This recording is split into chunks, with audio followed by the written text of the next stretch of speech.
We acknowledge the traditional custodians of the land of which we record this podcast, the Whadjuk people of Nungabuja. We recognise their continued connection to the land and waters of this beautiful place and acknowledge that this land has never been ceded. Welcome to Health and Safety Conversations. Here's your host, Tom Bourne.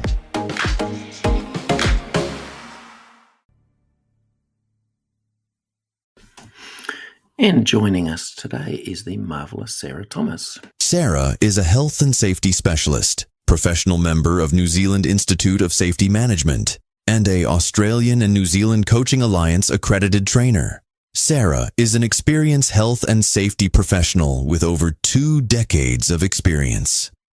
With an outgoing personality and an inclusive style of communication, clients have described Sarah as facilitative. However, she can also be direct and hold people accountable while keeping a sense of humour. Sarah, how are you? Really good, Tom. It's a beautiful sunny day in Cromwell and I'm actually getting ready to spend 3 days travelling. I'm heading off to Dunedin and then I get to spend some time in Roxburgh going and visiting the hydroelectric power station, which is really exciting. There's some very cool people doing very cool work there. And what has been happening in terms of health and safety in New Zealand lately? Actually, a lot. The whole of 2025 has been a little bit overwhelming, that feeling of sort of drinking from a fire hose, because we've had lots of stuff going on in the courts. We've had lots of stuff going on from WorkSafe and Maybe, and yeah, then just stuff with WorkSafe. And we'll start with WorkSafe. So effectively, they're very underfunded. They've said, hey, we've got 4 critical risk areas. They are construction and then transport, forestry and agriculture. So if you're working in one of those industries, you're critical risk, so you have to have your life together and you have to have proper safety management. Meanwhile, they've done a massive restructuring internally, and each of the 4 people had to apply for their jobs, and now there are 2 people looking after 2 portfolios. So Juan Pedro is looking after agriculture and forestry, which are huge industries, which are killing people relentlessly. And then we have, I think her name's Megan, is looking after construction and transport. And it absolutely blows my mind when you look at the number of people that have been killed in New Zealand, what's happening. These people are not being set up to win. And again, I think we talked about the numbers last time. The Business Safety Leaders Forum, that's Francis Barton and his crew, did this huge thing basically saying the numbers don't add up. Per 1,000 people, we have a ridiculously low number of WorkSafe inspectors compared to Australia and compared to UK. And we also know that you are 5 times more likely to die in a New Zealand workplace than you are in the United Kingdom, and twice as likely to die in New Zealand compared to Australia. So as far as being a developed country, our health and safety, our whole numbers, it's just not good. It's not positive. Then meanwhile, we have our minister and the government saying that they are reforming health and safety language, and there was quite a lot of dog whistle politics going on initially, and it kind of drove me nuts because, you know, they were saying they're going to have a road cone hotline and it was all about road cones. Well, it's like road cones is managed by NZTA and the Land Transport Act, not WorkSafe and the Health and Safety at Work Act. So you're actually talking about a whole separate piece of legislation. We already have star 55, like if someone's upset with something on the road, they can call that. They don't want to spend money creating a whole road cone hotline. That just seemed like dog whistle politics. They're talking about how if you're a small business and low risk, you only have to manage your critical risks, but there's a problem there because if you've got critical risks, you're not a low risk business. Kind of ironic. They also, they haven't actually there's no legislative definition anywhere of what a critical risk is. So let me get this right. You don't actually have to If you're a small business, you are low risk unless you have critical risks, but they still haven't worked out what critical risks are. So that's and they're saying that they don't. The government's saying, oh, people are staying up at night and confused about what reasonably practicable is. Yet if you look at it, it's actually quite well defined under the Act and it's not that hard. I also get very, very frustrated because I know small businesses that manage to understand our tax law. New Zealand's tax law is one of the most complex in the world. They manage to understand overseas currencies, all sorts of really complex supply chain issues around the world, yet they can't get basic health and safety right. So that's a little bit interesting. In February this year, the Whakaari, the White Island management case got overturned, which was, to me, pretty sad. And it's kind of ironic because after Pike River, there are a lot of people that were very, very angry that Peter Whittle, the CEO, and the board of directors weren't held accountable. So one of the important things that they brought in the 2015 Act was this idea of officers and due diligence and being accountable. And now they're saying, oh, no, we might just backpedal a little bit on that. Not quite sure what's happening, but, stuff gets written in blood after we killed 29 people. And then I guess it was only, what was it? I think it was 22 people died on White Island and 25 people had life-changing burns. But, that's just bizarre to me. And then the other big one that's been on the horizon is the Ports of Auckland Gibson case. And that is fascinating.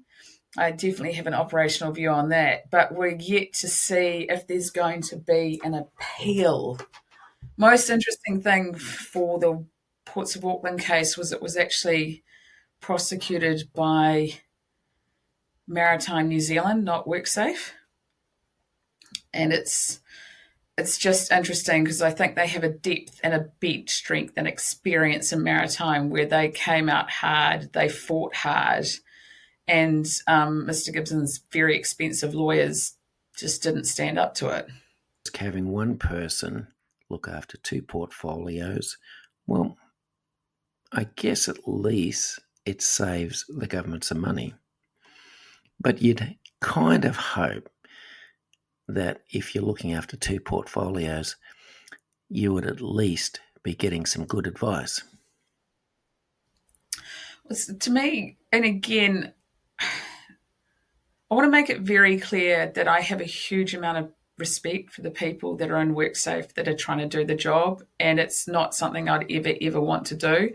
The hardest thing is they've just been through rolling restructuring over the last 2 years. There's a sense of survivor guilt in there. There's a sense of they're just trying to do the best. And I don't know, it's starting to look like PTSD to me. One thing that's fascinating is a lot of people they've effectively delegated stuff to different industry bodies. So we have the Forestry Safety Council, we have Construction Health and Safety New Zealand, HASANZ, really good crew in there. There's Shop Care also doing amazing work.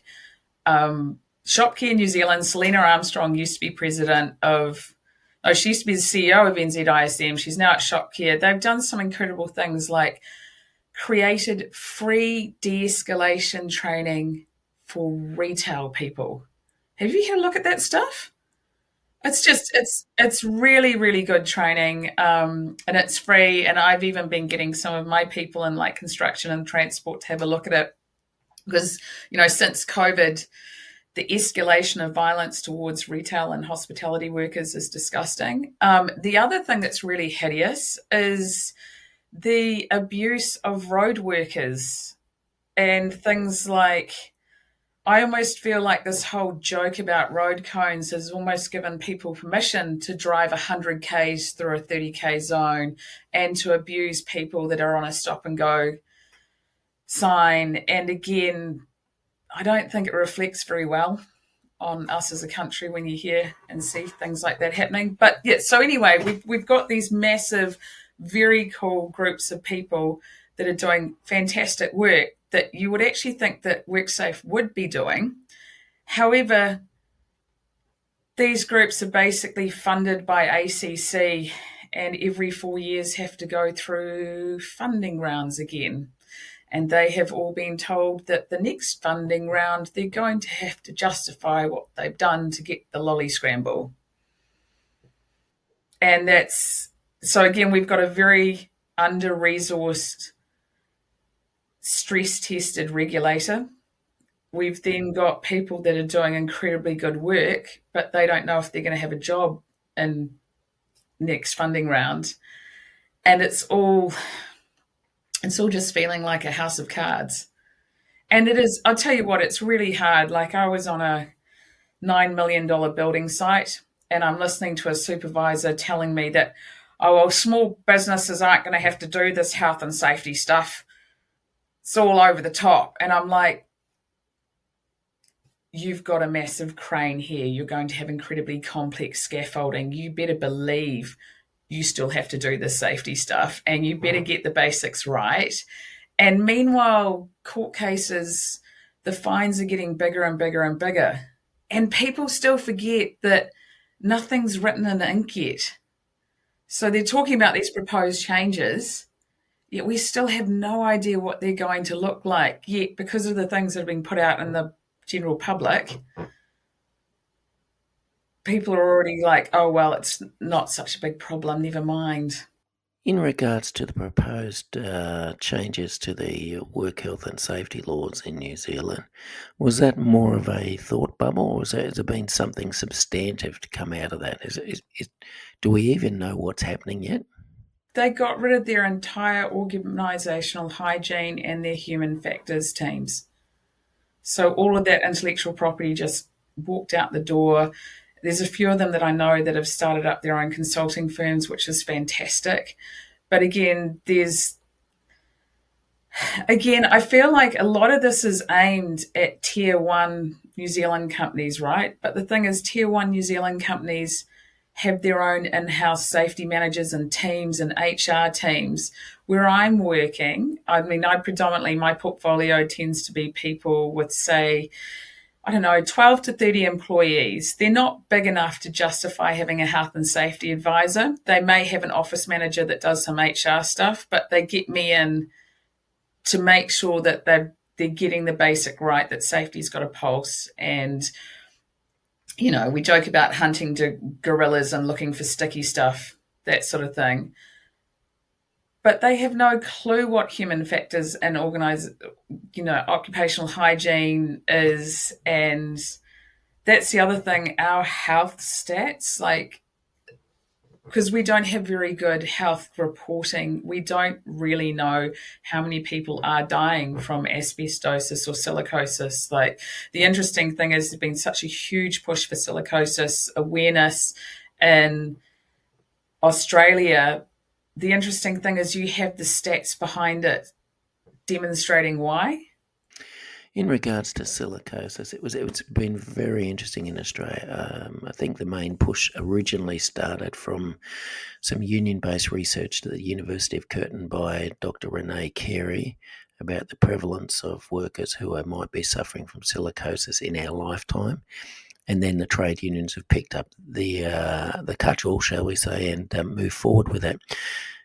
Firstly, it seemed we were focusing on stone benchtops, which is understandable at 95% silica rating. But then we've now moving on to looking at preventative measures for those involved in tunnelling. I'm sure eventually we'll move on to things like shot firing and those who actually work in construction with substances like cementing before it's done. So it's job not done yet in terms of Australian silicosis. Oh, we've got Dr. Mary Orbell over here. I don't know if you've heard of her, but she's a phenomenally intelligent physician.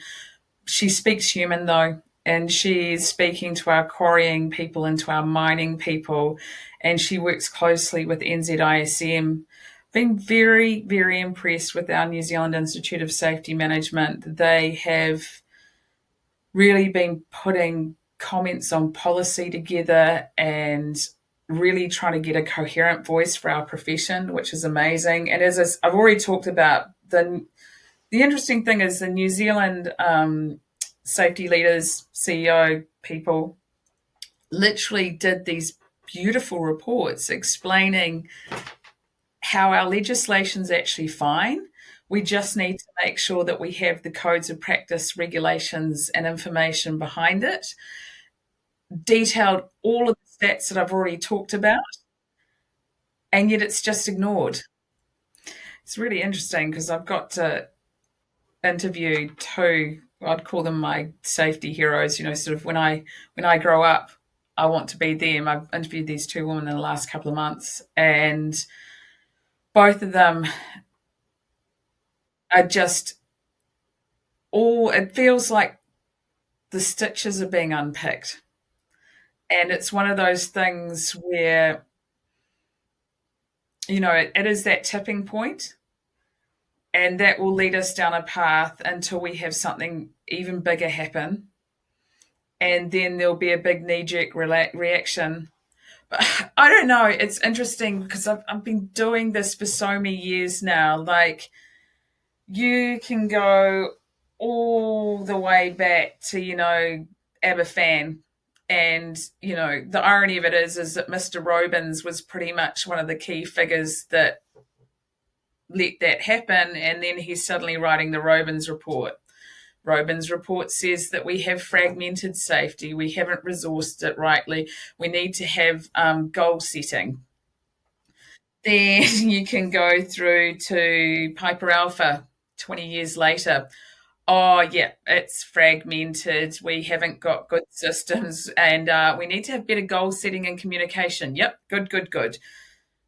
Then suddenly we end up in 2010 having Pike River. Exactly the same thing. Like, it just feels to me, even though so much of our safety legislation is written in blood, it takes 10 or 20 years and we've forgotten about it. And that's the irony of it as well, because it was our national government that wrote the 2015 health and safety legislation in New Zealand. And now it's national that's unpicking it. And I think I can tell you from my own perspective, what I've very much focused on is my span of control. So I have this really cool portfolio of clients that I really love working with. Most of them are in high risk, critical risk areas. I catch up with them. We have a laugh. We do learnings. We work well. And I focus on what I can do better in my own environment. If I kept looking at what's happening with the Ministry of Business and Innovation and what's happening with WorkSafe, which is all well out of my span of control, it'd be head-wrecking. And it's funny too, because of like there is you'd actually probably, I think you'd like it. So there's an adventure and outdoor recreation activities managing risks for natural hazards guide has come out. And it's beautiful because it's written from the perspective of outdoor instructing. As you know, that's in my history. And I loved it. It's a beautiful document. At the back of it, it has this amazing table that demonstrates all the duties under the Act and how it all applies and fits in. And I just don't know why someone hadn't done it before. They've now got serious risk in there. And then you go through to the index and it says there is actually no legal definition of serious risk, but that's what we use in our industry. And the hard thing about New Zealand and the courts is, and this is very much Greg Smith's area, so I'm not even going to pretend to be Greg Smith, paper safe, proving safety. We haven't tested our legislation because the legal process decides that you're better to prove guilty or just claim that you're guilty. Plead guilty, that's what I'm trying to say. And then all you're trying to do is mitigate the fine. You're not actually testing the law. So there's been so few defended cases, we don't have definitions. And again, and the other thing is it's always 20/20 hindsight bias. Like, I can sit here today, and it reminds reminds me of that story, where there's supposedly a captain of a supercarrier who's on the radio telling this other vessel to move, and then it turns out the other vessel is a lighthouse. If you don't know you're messing with the lighthouse, you don't know that you are the one that has to move. Yeah, absolutely. Yeah, and you've got the manslaughter. You've got the corporate manslaughter over there. Yeah, although industrial manslaughter is in Australia, and you can understand why it was brought in, because it didn't pass the pub test of, maximum 5 years in jail for basically being negligent and causing the death of your workers, for example. But with only a handful of successful prosecutions and only those who are deemed to be responsible for having direct influence over day-to-day operations, I don't really know if it's actually achieved what it set out to do.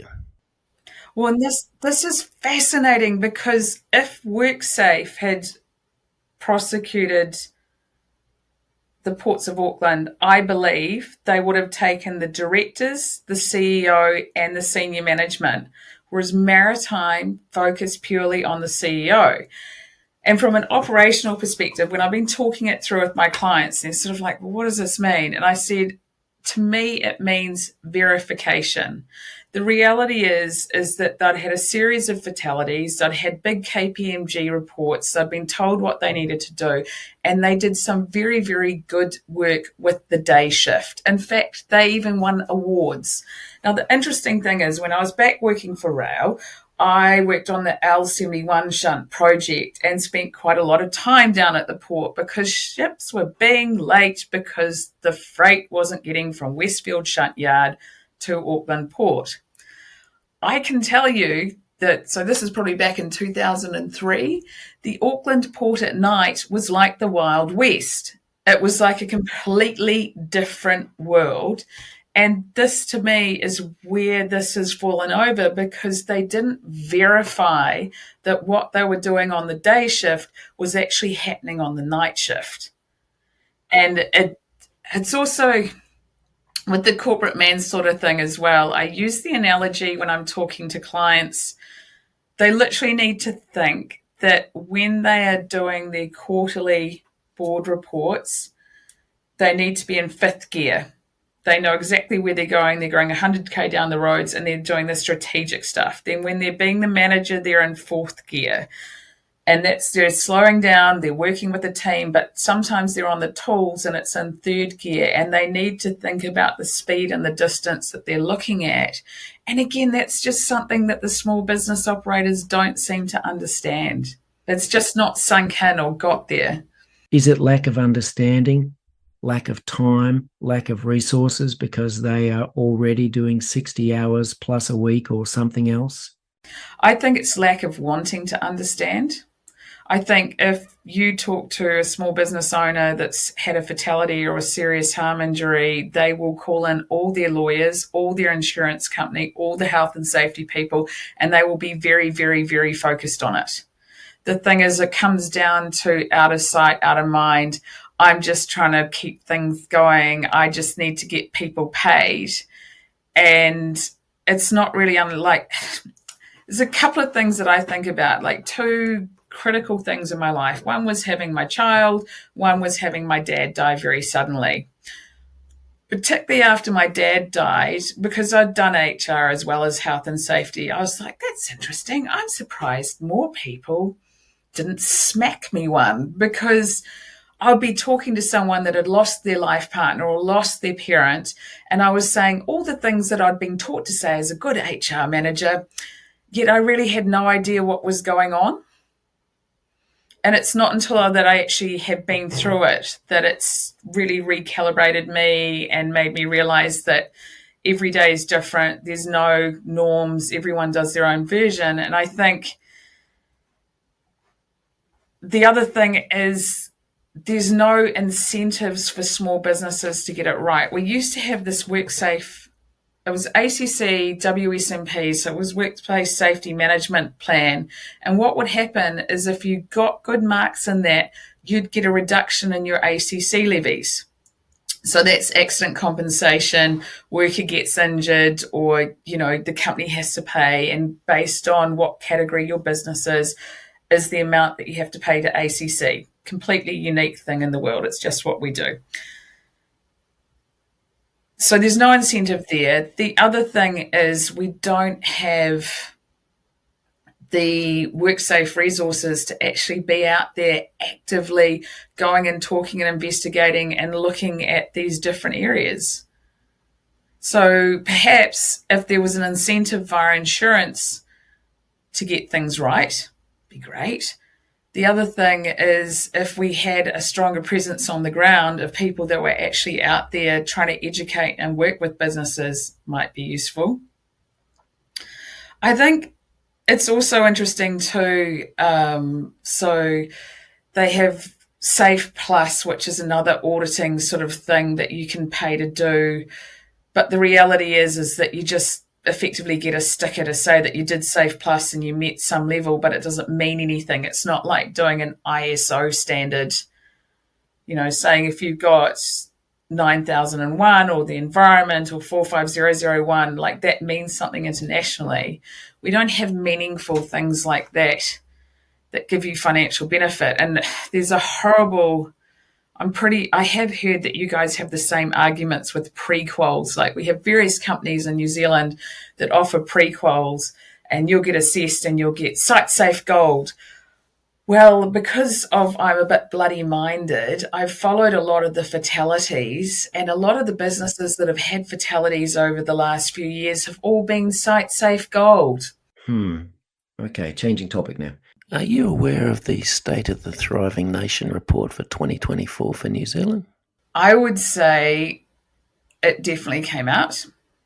It's been read and paid attention to, but again, there are too many people focused just on making their next mortgage payment or working out how the hell they're ever going to be able to buy a house without the bank of mum and dad. And because New Zealand does have our child poverty, our domestic violence, what's happening if you need emergency response and medical treatment, like it's all sliding. And again, it's like there are so many amazing things happening in New Zealand with inspiring people that are building and doing and creating various different things. Yet meanwhile, every time the All Blacks lose, domestic violence stats go through the roof. And we have a massive problem with drinking in the country as well. That's one thing that's good here is our drink driving has gone down a lot. And I actually do think that there are a number of people in the younger generations that are not drinking to excess anymore, which is good. I still feel 40, 50, 60s, there's some still real problematic drinking there. Please remember that I'm just one person speaking from my own operating context, and I'm definitely not a lawyer. And there are other people that are far more qualified to talk about this stuff from me. Like, if you really want to know what's happening in the courts in New Zealand, talk to Grant Nicholson. He's fantastic. Like, to me, he's the New Zealand equivalent of Greg Smith, and the fact that he's a very operational, pragmatic person that can also speak legal. And watch this space as far as what our government's going to do with our legislation. From a practical point of view, it just annoys me because all the documents, like all the links are going to be broken. All the names of the acts are going to have to be changed. And it's just like from an administrative point of view, it just makes my eyes roll back in my head. All right. As always, it's been fascinating talking to you again, Sarah, and I really do appreciate your time coming on and sharing with us what's been happening in New Zealand. But for now, we're going to have to wind it up. But as always, I look forward to speaking to you again soon. Sounds good. See you later, Tom.